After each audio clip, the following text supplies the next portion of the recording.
ఇవాళ లోకేష్ కనగరాజు గారు తీసిన కూలీ మూవీ గురించి కొంచెం డిఫరెంట్గా ట్రై చేస్తున్నా. ఎలా ఉందో మీరే చెప్పండి. ఆయన చేసిన పెద్ద పెద్ద మిస్టేక్స్ గురించి, కూలీ మూవీ గురించి నేను ఇవాళ మాట్లాడబోతున్నా. సో ఇది కంప్లీట్లీ స్పాయిలర్ అలర్ట్ అనమాట. ఎవరైనా చూడని వాళ్ళు మూవీ ఇంకా ఉంటే ఈ వీడియోని వెంటనే పక్కకి తోసేయండి.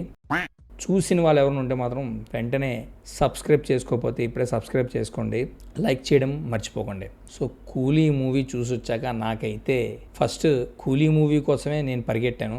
ఎందుకంటే ఆగస్ట్ 14న కూలీ వార్ 2 రెండు ఒకరోజే రిలీజ్ అయ్యాయి. కానీ నాకు కూలీ మీద ఇంట్రెస్ట్ వచ్చి పరుగులు తీసుకుని 8 o'clockకి షో అంటే పరిగెట్టుకుని ఒక గంట ముందైతే థియేటర్కి వెళ్ళిపోవడం జరిగింది. మూవీ చూసి వచ్చాక ఇంకా నాకు ఏం చేయాలో మైండ్ బ్లాక్ అయిపోయి మళ్ళీ నైట్ 7 o'clock షో ఉంది కదా అనే విషయం మర్చిపోయాను నేను. అండ్ వెంటనే ఒక అరగంట ముందే 7 o'clock వార్ 2 షో ఉంది అని గుర్తొచ్చి వెంటనే దానికి పరుగులు పెట్టడం జరిగింది.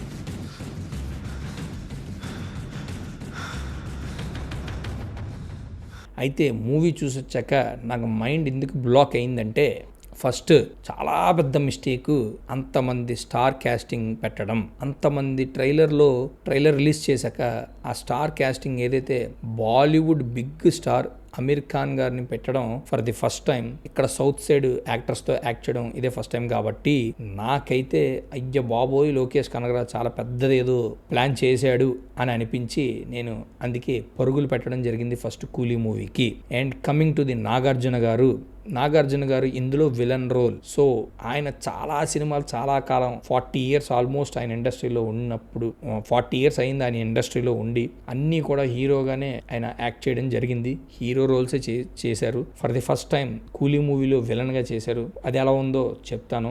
అండ్ ఇంకా ఉపేంద్ర గారు ఉన్నాక ఉపేంద్ర గారి క్యారెక్టర్ పోనీ ఏమైనా ఉందా, జస్టిఫికేషన్ జరిగిందా అంటే చెప్తా దాని గురించి కూడా.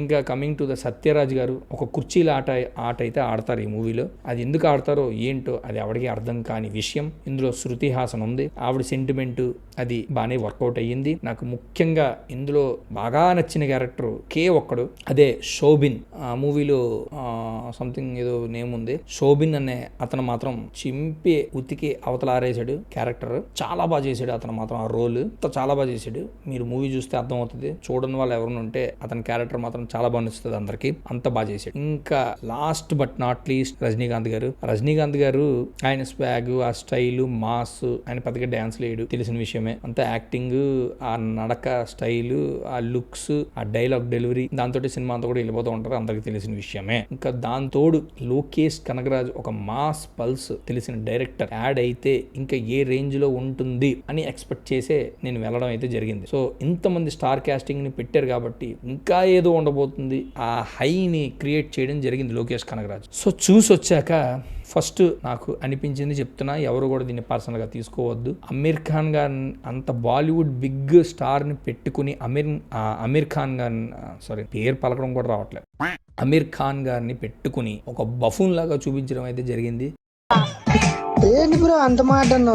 ఏదో ఒక కిడ్స్ చూస్తారు కదా, ఒక కిడ్స్ ఛానల్లో ఒక ఫన్నీ కిడ్స్ ఉంటాయి కొన్ని, అలా అమీర్ ఖాన్ గారిని వాడుకున్నారు అన్న ఫీలింగ్ అయితే కలిగింది. ఏంటో ఆయన వచ్చి ఆయనది ఏమైనా పోనీ ఒక సంథింగ్ డిఫరెంట్ గా ఏమైనా మూవీలో ఉందా అంటే ఏమీ ఉండదు. ఒక చిన్న స్టోరీ లాస్ట్ క్లైమాక్స్ లో 30 years బ్యాక్ రజనీకాంత్ గారు ఆ కూలీ అన్న టైటిల్ కి జస్టిఫికేషన్ ఇచ్చారంటే అది లేదు.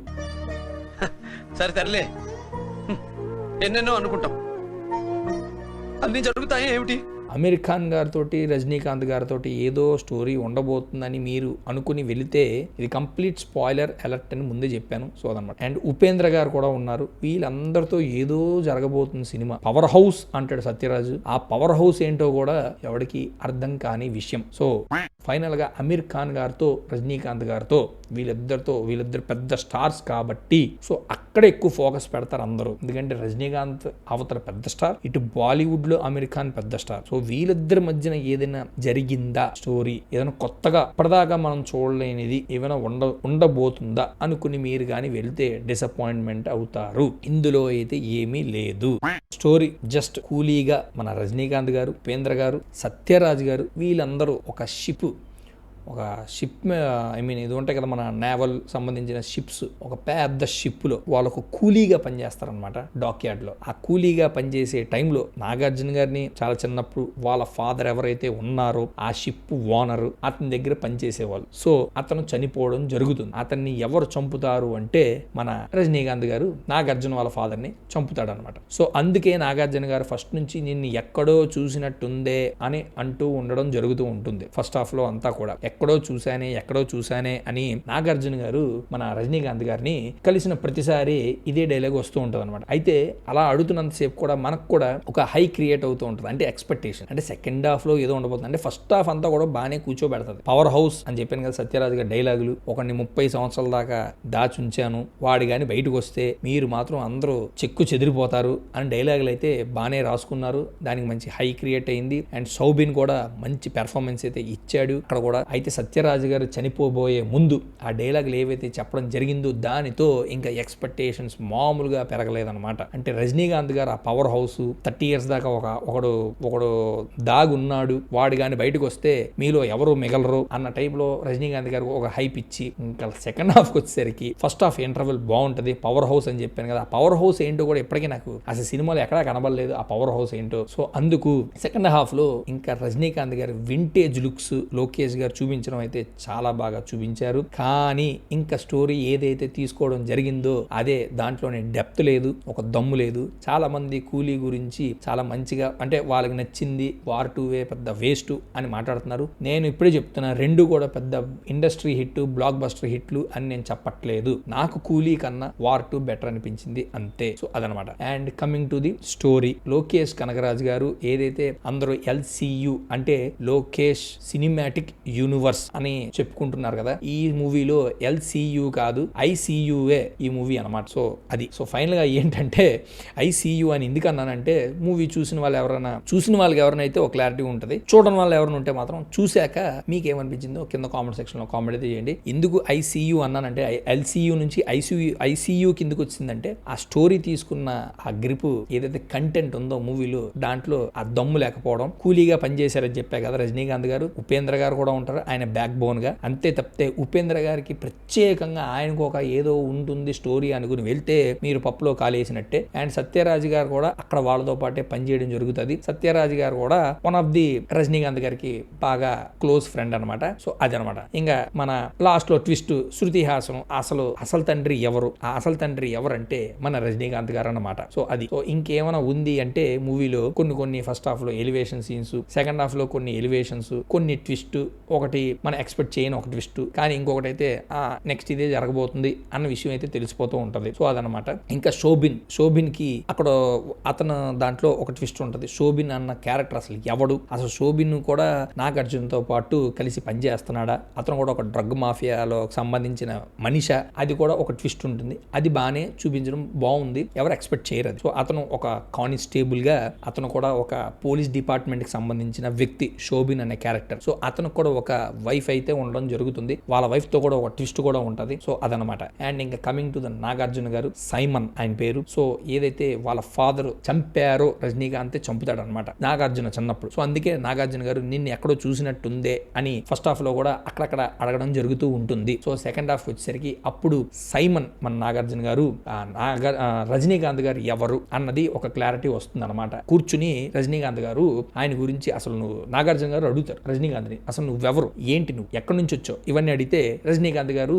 నాగార్జున గారు ఇద్దరు ఆపోజిట్ లో కూర్చుని ఈయన రజనీకాంత్ గారు ఆయన ఫ్లాష్ బ్యాక్ చెప్తారన్నమాట. చెప్పాక అప్పుడు నాగార్జున గారు హింగ్ అని ఒకసారి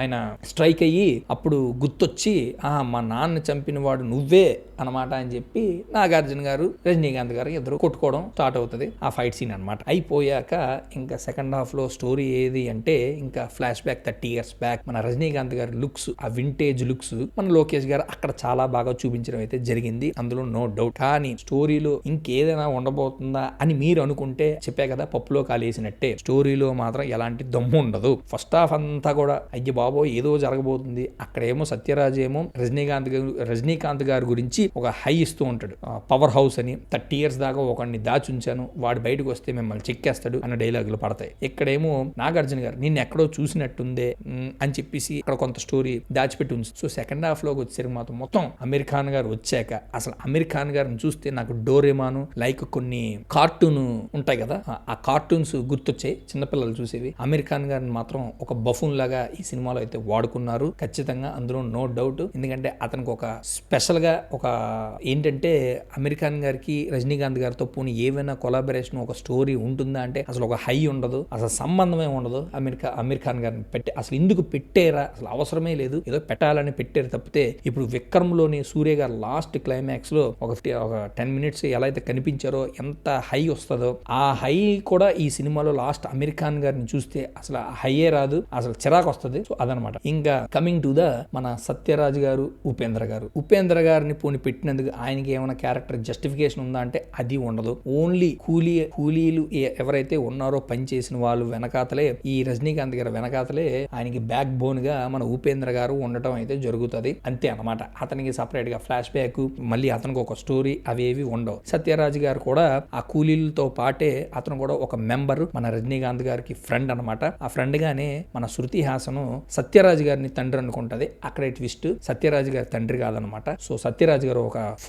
కూలీ నెంబర్ ఏదో చెప్పమంటారు. సో అది ఆ నెంబర్ మన ఓన్లీ రజనీకాంత్ గారి దగ్గర ఒక ఫోన్ ఉంటది, ఆ నెంబర్ చెప్తేనే మనకి స్ట్రైక్ అవుతుంది అనమాట అప్పుడు రజనీకాంత్ గారికి. సో నాకు ఫ్యామిలీ ఉంది, ఎవరో ఉన్నారు అని అప్పుడు ఆయన రియలైజ్ అవుతాడు మన రజనీకాంత్ అనమాట. సో అప్పుడు శృతి హాసన్ సత్యరాజు నా ఫాదర్ కాదు, నా ఫాదర్ వచ్చి నా రజనీకాంత్ అని తెలుసుకోవడం జరుగుతుంది. సో లాస్ట్ లో ఆ ఎమోషన్ అనేది కొంచెం బాగా అనిపిస్తుంది. అప్పుడు రజనీకాంత్ వాళ్ళ వైఫ్ పాత ఫోటో చూసుకుని ఆ ఎమోషన్ అయితే బాగానే వర్కౌట్ అయింది. కానీ ఓవరాల్ గా సినిమా అయితే మాత్రం అంత మంచి ఫస్ట్ హాఫ్ అంతా మంచి సీన్స్ పెట్టి మంచి స్క్రీన్ ప్లే తో వెళ్తున్న మూవీని సెకండ్ హాఫ్ లో మొత్తం ఆ స్టోరీ ఏదైతే తీసుకొచ్చి చూపించారో సినిమా అందుకే దొబ్బింది అనమాట. సో అది సో ఫైనల్ గా అందుకే నాకు మూవీ నచ్చలేదు. సో ఖైదీ చూసుకుంటే ఎలా ఉంటుందో అందరికి తెలిసిన విషయమే, ఆ విక్రమ్ చూస్తే ఎలా ఉంటుందో అందరికి తెలిసిన విషయమే. సో ఆ రేంజ్ లో పోనీ ఇది కూడా ఏమైనా మంచి హై ఇవ్వబోతుందా, ఆ స్టోరీలో ఏదో చూపించబోతున్నారు. పవర్ హౌస్ అన్నారు, ఇప్పటికే ఆ పవర్ హౌస్ ఏంటో నాకు క్లారిటీ ఇస్తే బాగుంటదని నేను కూడా ఆశిస్తున్నాను. సో